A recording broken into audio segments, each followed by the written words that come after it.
Señores, ¿cómo están? Es un gusto, es un placer, es nuestra clase número 7, es la tercera parte para Shakitizá, el año 5782, segundo año de lectura, y vamos a entrar a la formación, a la estruturación de la metáfora. Nos va a acompañar, mira, están todos ellos aquí, está nuestro amigo, la vasija. Es importante que yo tenga la vasija, sea para contener mis estados de ánimo en el proceso de la corrección, porque vamos a ver que ser un limpiador de baños, como va a aparecer en esta metáfora, no es cosa fácil. Y yo también tengo que tener una vasija para poder recibir la luz que se va a empezar a recibir. Van a estar aquí, importante, mira, es el maestro con el tiro, con el arco, mira, está el alumno, toda esta belleza, esto, y aquí están los efectos colaterales del becerro de oro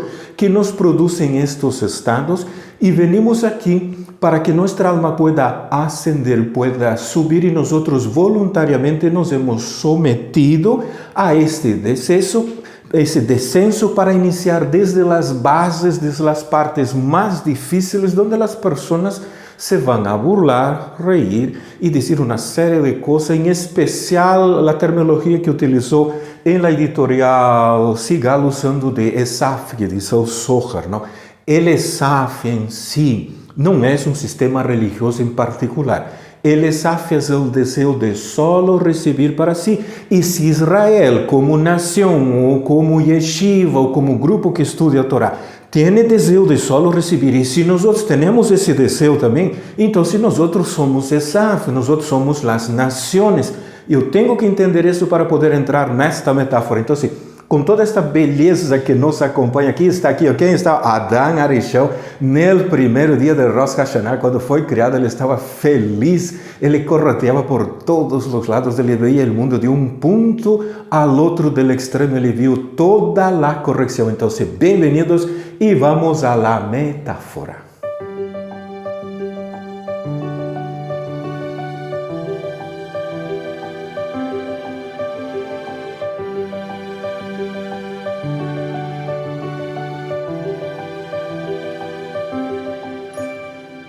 Então, vamos a esta aventura desta metáfora.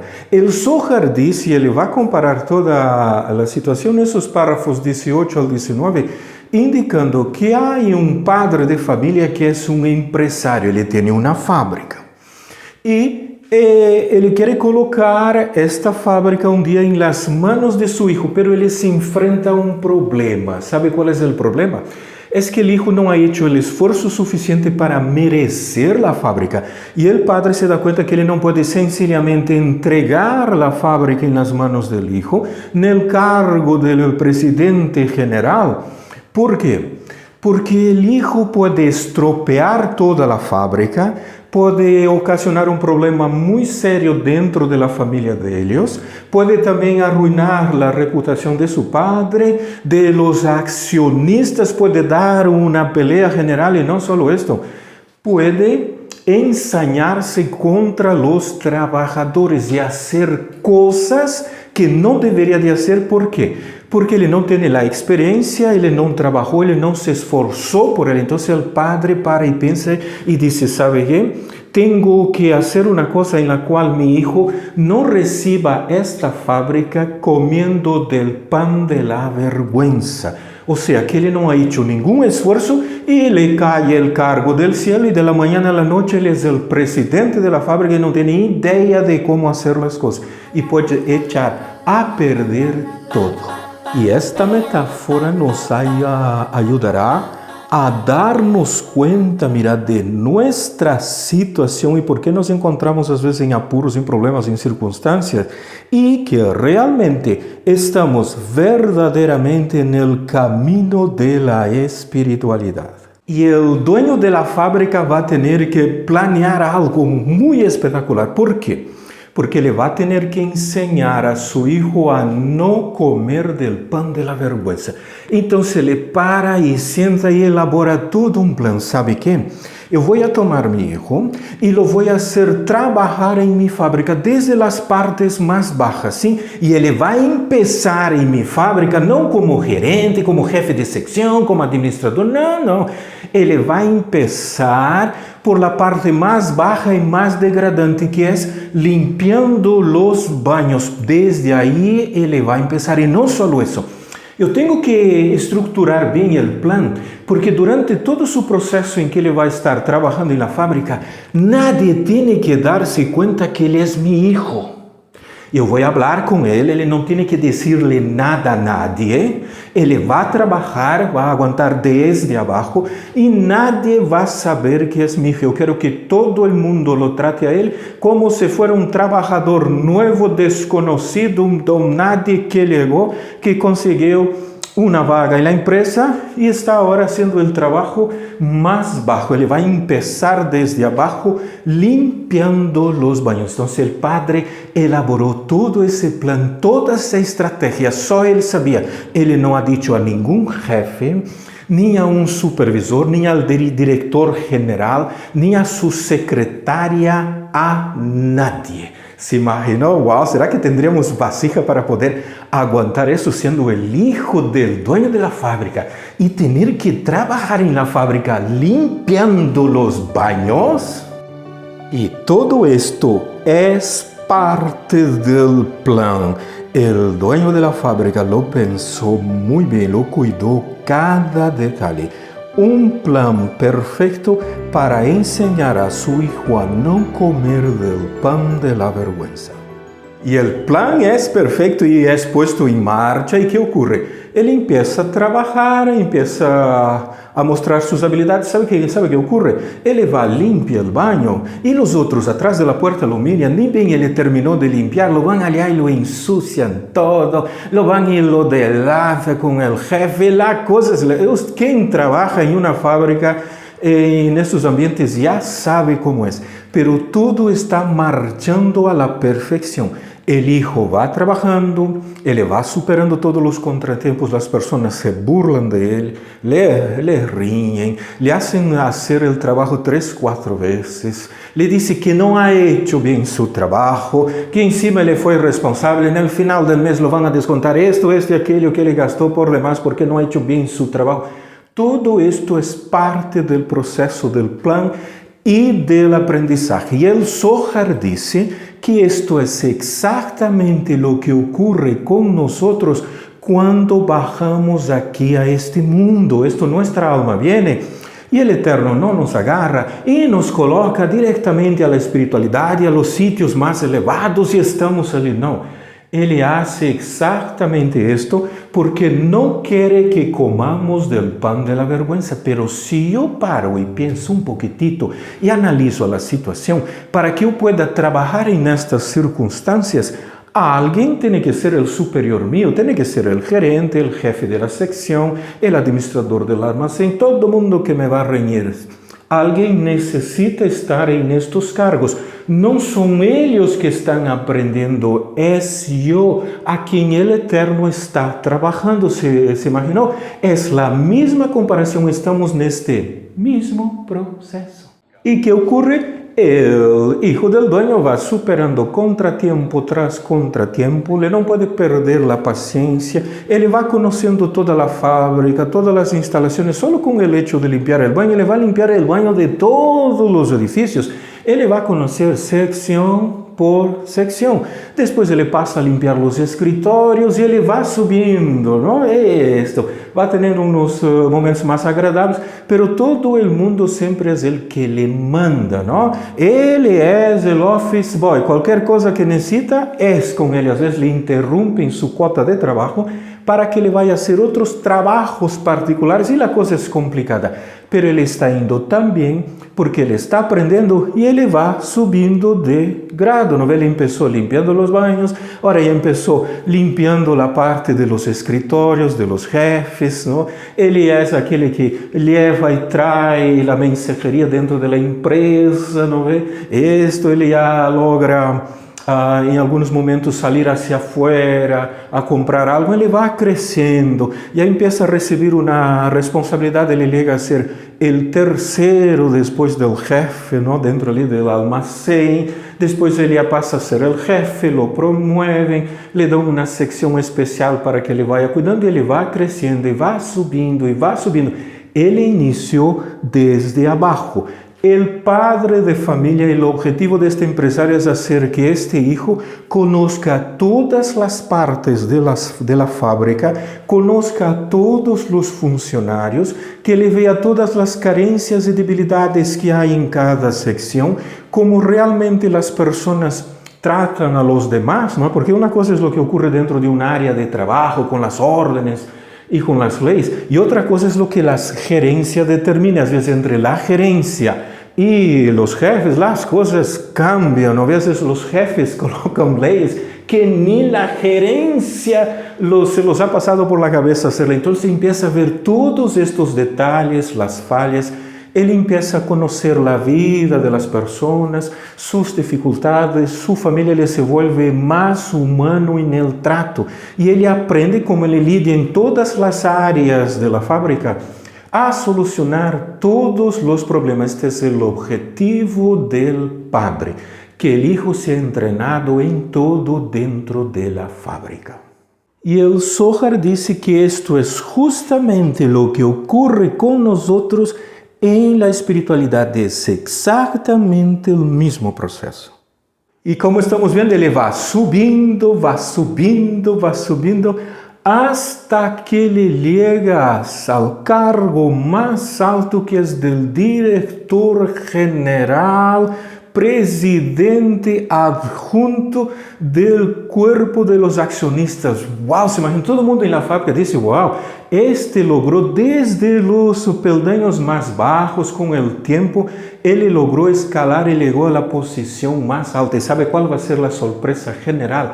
El día que todos los trabajadores descubran que este que ahora es el jefe general adjunto en la directiva y que tiene el 51% de las acciones de la empresa en sus manos, todo el mundo se admira y lo respeta porque lo vieron ascender desde las partes más bajas. Él trabajando como el limpiador, él entró en la empresa limpiando los baños. Y sabe qué ocurre en el momento que se le va a presentar ahora como nuevo director adjunto, accionista, que tiene en sus manos ahora el 51% de las acciones.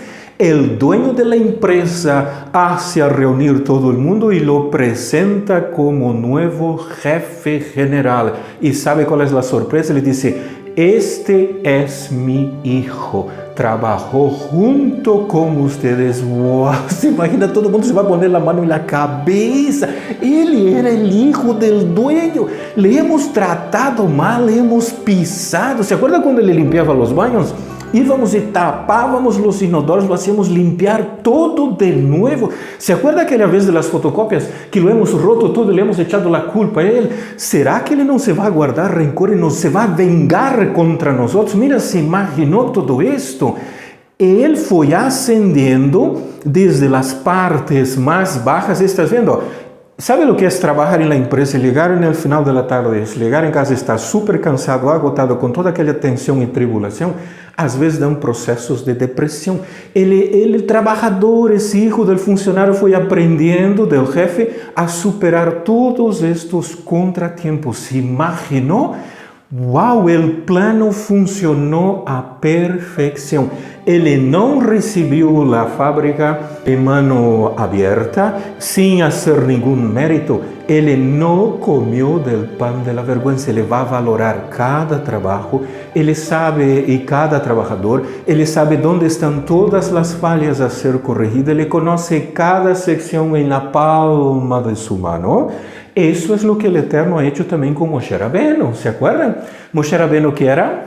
Él era un príncipe de Egipto que pasaba todo el día en el palacio comiendo de comidas y disfrutando, tomando baño en el Nilo y disfrutando del sol en la planicie de Goshen. No. Como príncipe de Egipto, él estaba encargado de la administración de una provincia llamada Canaán. Él tenía que llevar las cuentas de finanzas, tenía que cobrar los impuestos, ver que toda la provincia estuviera en orden sin rebeliones, porque si no le cobraban a él la factura. ¿Estás viendo? Es el mismo Principio de funcionamiento. El plan funcionó a perfección. Ahora el hijo tiene la fábrica en sus manos, no va a echar a perder la fábrica, no va a causar problema a los funcionarios. ¿Por qué? Porque él no comió del pan de la vergüenza. Y en toda esta historia, en toda esa metáfora hay un pero, ¿no? ¿Cuál es el pero?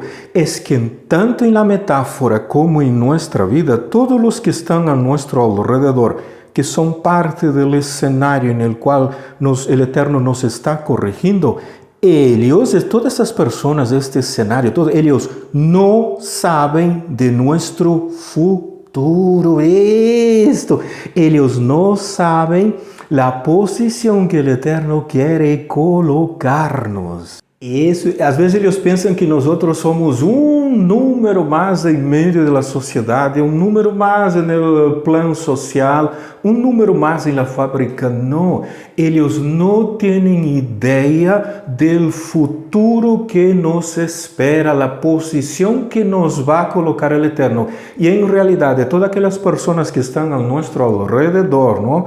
Trabajando en este escenario que el Eterno creó para que nosotros podamos aprender a no recibir y no comer del pan de la vergüenza, ni recibir las cosas de forma gratis. ¿Se imaginó? Todos los figurines, todos los extras, nadie sabe, es solo el Eterno. Y a veces ni nosotros tenemos la conciencia exacta por causa de tanta presión, tanta necesidad y tanta carencia. Y a veces, y más de una vez, me imagino, el hijo del dueño ha debido decir, mas ¿para qué estoy pasando todo eso? Porque al fin y al cabo mi padre es el dueño de la fábrica. ¿Por qué yo dejo que ellos me traten tan mal? Sí, sin que ellos sepan quién soy yo, porque en realidad si ellos supieran que es mi padre el que les paga el sueldo de ellos y que yo soy el hijo del dueño, ellos no me tratarían así. Pero el hijo se sometió voluntariamente, aceptó todo ese proceso porque él sabía que un día él iba a recibir la fábrica y iba a dar continuidad.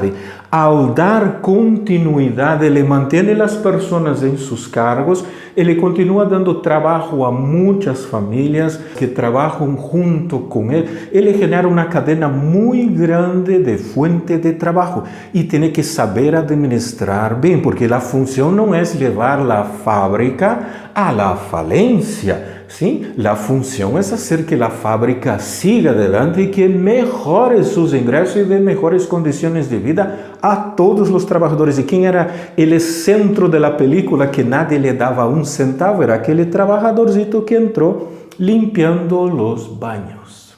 Y el Zohar dice que toda esta escena, toda esa configuración, todos esos problemas, es que estamos... Mira, para un día vamos a ser predestinados a llegar al puesto de dueño de la empresa. ¿Se imaginó?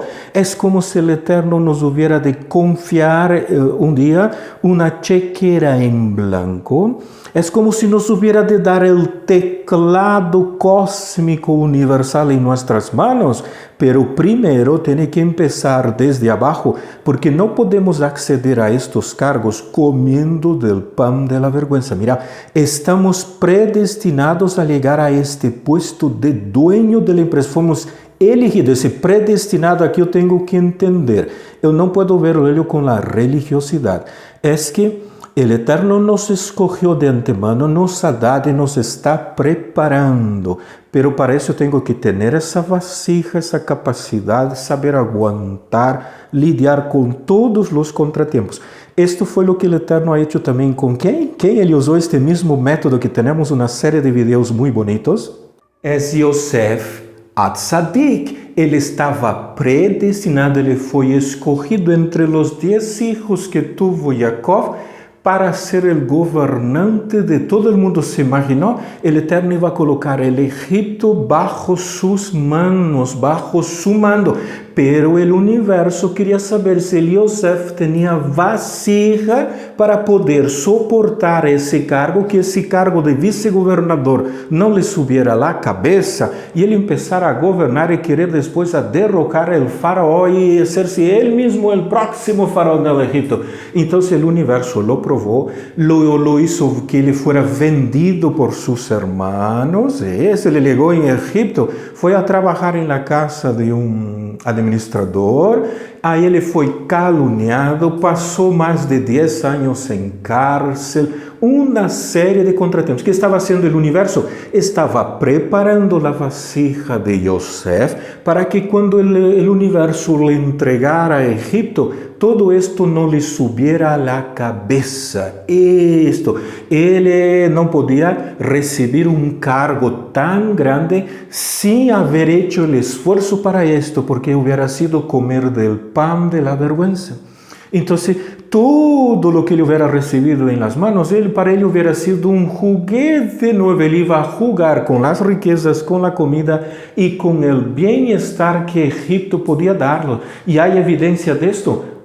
Quando ele estava na casa de Potifar, disse que hacía Yosef, aun quando ele estava com seu padre Jacob, le gustava hacerle los rulitos en el cabellito y pintarse los ojos. Y cuando él estuvo en la casa de Potifar, él estaba haciendo el mismo problema. Él empezaba a ponerse más bonito, con ropas más elegantes de sirviente, él se pintaba los ojitos, todas esas cosas, hasta que el universo ha dicho, mira, Yosef, tú no viniste aquí para esto, el universo no te tiene para toda esa belleza de la hermosura de tu cuerpo. Dice que Yosef era tan guapo, que cuando las mujeres le veían, dice que ellas tenían su periodo menstrual. ¿Se imaginó por qué que ellas tenían su periodo menstrual? Mira cómo el universo guardaba a Yosef, porque ahí ellas no podían acercarse a Yosef, ni Yosef a ellas. Mira, el universo los guardaba. ¿Estás captando la idea? Tenía que prepararlo. Hubo un proceso de mucho desgusto, hasta el punto que le llegó a pedir al copero que cuando le fuera restituido a su cargo, que él se acordara de Yosef delante de Paró. ¿Se imaginó? La depresión, el estrés, la agonía y la tristeza de Yosef, más de 10 años en una cárcel. Y tenemos en nuestro canal la serie completa sobre ese detalle de la vida de Yosef. Te va a gustar, te va a encantar. Y el Zohar dice que estas otras personas, ¿no?, que no nos entienden, que nos humillan, ¿no?, que a veces están en cargos más arriba que el nuestro, ¿no? Y todo esto ocurre porque ellas no están preocupadas con la espiritualidad, por eso ellas que están en cargos encima de nosotros. Sí, ellos ya vinieron con cargo de gerente, de director, de presidente, del jefe, del mandamás, ¿no? Ellos ya tienen los cargos, porque ellas están focadas más en este mundo material. Nosotros también tenemos clases relacionadas, ¿no? ¿Por qué es que algunas personas reciben tantas cosas buenas y otros solo reciben cosas malas? Explicando essa diferenciação. Por supuesto que há exceções ao caso, pero em las clases los vas a ver y te va a encantar el mecanismo, porque las personas pasan por dificultad, porque ellas tienen vasija para poder soportarla. Los demás, como en este caso que ya vienen con los cargos, ellos no tienen vasija, ellos no están preocupados con la espiritualidad y ellos están más focados a este mundo material. Y si el Eterno no le da esos mecanismos y estos cargos, ellos se deprimen, se destrozan, se aniquilan, mientras los que están en el camino de la espiritualidad, ellos pueden soportar esos procesos difíciles. Y hay secciones y cabalistas, libros dentro de la Cábala y del Zohar que recalcan, cuando se tiene todo y todo viene de una forma exageradamente fácil, en el mundo venidero ellos pueden quedar con muchas restricciones. Y también la Cábala le enseña que cuando a veces la persona pide al Eterno algo y el Eterno inmediatamente le da, Dice, cuidado, porque puede ser que el mundo espiritual lo haya abandonado a esa persona completamente y el Eterno ni siquiera lo mira en la cara cuando la persona habla con él. La persona hace el pedido en las espaldas y el Eterno agarra y lo tira por las espaldas. El Eterno tiene más bien placer en hablar con el justo, aquele que está pasando y sufriendo, porque le diga, le tienes que aguantar un poquito más, es difícil. Pero te va a hacer bien porque te vas a corregir, vas a lograr ascender del estado de nivel de conciencia. ¿Qué necesitas? Yo necesito esto, aquello. Mira, yo no puedo darle todo, te daré solo la mitad. Y el Eterno empieza a hablar cara a cara con quien tiene placer. Los demás que le piden, él ni siquiera los mira hacia atrás, él le da orden. ¿Cuánto quiere? Quieren 100, dele 200, porque no quiero que nos molesten. Estoy hablando aquí con mi amigo. Esto es lo que ocurre y a veces nosotros sufrimos y nos deprimimos porque pensamos que esto es inconcebible que estemos pasando todas essas carencias. Mira, são estados de nível de consciência que eu vou ascendendo poquitito a poquitito, cada um dentro do tipo de vasija que tem. E, senhores, ha sido um gusto, um prazer enorme haver compartido com vocês esta terceira parte. Nos acompanhou aqui, fizemos uns malabares para poder armar toda esta metáfora sobre a base do texto que tem o próprio Zohar, como hemos visto na segunda parte desta classe número 7, hemos leído, e nesta terceira parte lo hemos armado a metáfora a partir do dueño de uma fábrica e como ele hace que su hijo empiece a trabalhar desde as partes mais bajas. Mira, hemos hecho movimentos en el árbol de la vida. Hemos utilizado a metodologia de Rashi, que consiste basicamente em dois detalhes que ele deixa sempre transcrito em seus comentários da Torá. Ele disse, número 1, eu não vou falar do tema ou do assunto porque eu subentendo que o aluno tem capacidade para ele mesmo desenvolver e entender esta temática. E número 2, eu vou deixar pautas, sejam del Talmud, sejam los midrashins, ou em outros textos de Cábala, onde o tema é ampliado. Eu não lo vou fazer, eu lo deixarei para o aluno, porque ele já tem que ter essa capacidade de saber desenvolver-se, parar-se, gatear, caminhar e cair e babosear as primeiras palavras dentro do texto e poder reaccionar. Isto foi a beleza e a hermosura disto. E todo esto, mira, estamos teniendo al estudiar el Zohar con los sabios y todo esto, mira, no es el Morel Luis el que nos acompaña, son los sabios, en especial neste mes de Adar. ¿Quién está aquí ayudándonos en la puntería del arco, cuidando cada detalle, viendo y mirando? Moshe Rabbeinu. Eu devo de estar consciente de estos detalles. Estão Rabi Hia, Rabi Yossi, Rabi Yehuda, está Rashas, ¿no? Rabi Shalom Sharabi, está Rabi Ashlag, está Balasulam. ¿Se imaginou a quantidade de maestros que temos? Mira, não são maestros de nosso mundo físico. Se eu consigo maestros aqui em nosso mundo físico, no final do dia vamos estar todos confusos. O que ocorreu? Estamos jalando estas energias, é o mês de Adar. El jefe de todos os rabinos ali, quem é Moshe Rabbeinu, se imaginou toda esta beleza? Então, senhores, um shalom bem grande, ha sido um prazer e um gusto enorme haver trabalhado com vocês em esta Parashá Kitissá, essa classe número 7, e a partir da leitura do Zohar, haver reconstruído, hecho esta metáfora tão bonita. Um shalom bem grande.